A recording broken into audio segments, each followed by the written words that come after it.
చేసిన పని ఈ ముగ్గురికి కలిపి ఎంతైతే పైసలు అయితే డివైడ్ చేసిరనుకో మీకు 300 రావాలనుకో 270 రూపాయలు వస్తుంది. ఈ 30 రూపాయలు వాళ్ళకి పోతున్నాయి, ఆ ముగ్గురికి పోతాయి. ఇప్పుడు ఫోటో పెట్టినాం, ఫోటో పెడితే ఏమైంది, ఖచ్చితంగా హాజరు ఉంటుంది, పోయేటప్పుడు హాజరు ఉంటుంది. అంటే ఎవరైతే పని చేసిరో వాళ్ళకే ఆన్లైన్ ఉంటుంది. నువ్వు కూడా మీ ఇంటికాడ కంప్యూటర్ ఉంటే నువ్వు ఏ రోజు ఏ పనికి వచ్చినావు, ఉపాధి హామీ పథకం మన సైట్ ఉంటే ఎంజీఎన్ఆర్ఈ సైట్లో పోతే అందులో భారతదేశం పేరు వస్తుంది, తెలంగాణ వస్తుంది, నిజామాబాద్ జిల్లా వస్తుంది, భీమ్గల్ మండలం వస్తుంది. సికింద్రాపూర్ నొక్కినావు నీ జాబ్ కార్డ్ నెంబర్ కొడితే నువ్వు ఎన్ని రోజులు పని చేసినావు, ఇవాళ పొద్దున వచ్చినావా, నీ ఫోటో ఎట్లా పడ్డది, తెల్లబడ్డావా నల్లబడ్డా కూడా పిత్తాలా. ఇది సిస్టమ్ పెట్టిరు. ఏది చేసినా మన కోసం పని. కాబట్టి దీనివల్ల మీకు లాభం జరిగింది తప్ప నష్టం జరగడం కాదు. ఎందుకంటే పని చేసిన వాళ్ళకి ఎంతైతే పని చేసిరో దాని నిండా కడుపు నిండా డబ్బులు రావడం, ఇది మొట్టమొదటి పాయింట్.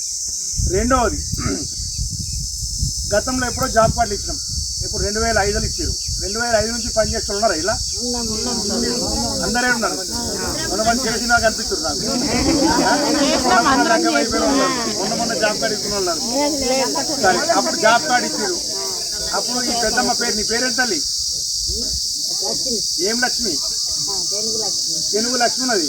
తెలుగు లక్ష్మికి 20 ఏళ్ళ కింద వయసు ఎంత ఉంటుంది? ఇప్పుడు 70 ఉన్నాయనుకో, ఇప్పుడు 60 ఉన్నాయనుకో, అప్పుడు ఒక 40 ఉంటుంది. అవునా కదా? సో అప్పుడు 2 బిడ్డలు 2 కొడుకులు అనుకో, ఎంతమంది నాకు తెలియదు. 2 బిడ్డలు ఈయనే ఉంటారు. అప్పటికి లగ్గం కాలే. 2 బిడ్డలు లగ్గమై ఈ ఊరిలో ఇస్తే పొరుగురు పోయారు. పెద్ద కొడుకు చిన్న కొడుకు ఉన్నాడు. పెద్ద కొడుకు లగ్గమైంది, చిన్న కొడుకు లగ్గమైంది.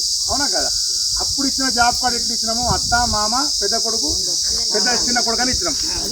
ఇప్పుడు పెద్ద కొడుకు లగ్గమే, ఆయనకో 2 పొరాలు పుట్టే.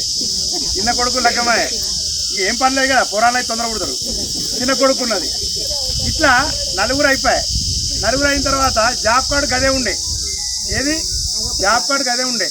ఒక మనిషికి 100 రోజులు రావు. దేనికి 100 రోజులు వస్తాయి? జాబ్ కార్డుకు 100 రోజులు వస్తాయి. అవునా కదా? అన్ననే అత్తమామ, అన్ననే పెద్ద కొడుకు, అన్ననే పెద్ద కోడలు ఉంటే ఈ 4 మనిషికి 25 రోజులు చేస్తే ఉపాధి హామీ పథకం ఉంటుందా? అయిపోతుంది. నేనేమంటున్నా, ఈ పెద్ద మనుషులు 2 ఉంటారు కదా, పెద్ద మనుషులు 2 సపరేట్ జాబ్ కార్డు తీసుకోవాలా. మళ్ళీ అనుకోవచ్చు, మా తెలుగు లక్ష్మి అనుకోవచ్చు, ఇక మా భర్తతోటి చేస్తారు నాకోటి రాచ్చు. భర్తను భార్య వేడేసుడు లేదు. ఇంకా భర్తను భార్య వేడేసుడు లేదు. మళ్ళీ అది వేరే కథ అవుతుంది. సో పెద్ద కొడుకు పెద్ద కోడలికి సపరేట్ ఇద్దాం. చిన్న కొడుకు మొన్నదాకా దుబాయ్ వేయండు, వచ్చిండు, ఆయన కూడా లగ్గం చేసినాం, ఆయన కూడా సపరేట్ ఇచ్చినాం అనుకో, ముగ్గురికి మనిషికి 100 రోజులు వస్తాయి. పైసలు ఇచ్చేది నేను కాదు, పైసలు ఇచ్చేది సర్కారు. ఆ ఇచ్చిన పైసల్ని మా మండలంలో, మా సికింద్రాపూర్లో ఎక్కువ మందికి డబ్బు రావాలనే కోరుకునే వ్యక్తులు మేమందరం. కాబట్టి అటువంటి సమస్యలు ఉన్నా మరి మీరు మీ ఫీల్డ్ అసిస్టెంట్కి చెప్పచ్చు, ఏపీఓ గారికి చెప్పచ్చు. మీ టెక్నికల్ అసిస్టెంట్ ఎక్కడ ఉన్నాడు మీరు లేదా? ఏ టెక్నికల్ అసిస్టెంట్ రమేష్, ఆయనకు కూడా ఇవ్వచ్చు. ఈసారి అందుబాటులో ఉంటారు, మేము ఉంటాం, మీ సర్పంచ్ గారు ఉంటారు, అందరూ ఉంటారు ఇక్కడ. మీరు ఎవరికైనా సరే ఇటువంటి ఏమైనా సమస్యలు ఉంది. మొన్న ఆయన వచ్చింది పల్లికొండకి వెళ్ళి, సార్ నేను దుబాయ్కి వెళ్ళి వచ్చిన, నా పేరు అలా గతంలో తీసేసారు. సరే మళ్ళీ అది జమ చేద్దాం. ఒక ఆయన వచ్చింది, నేను కొత్త లగ్గం చేసుకున్నా సార్ వచ్చేది, లగ్గం చేసుకున్నా, నా పెళ్ళాంలో లేదు, నేను ఒక్కనే పని పోతానంటే ఆయన కూడా జాయిన్ చేస్తున్నాం. ఇట్లా చిన్న చిన్న సమస్యలు ఉంటాయి.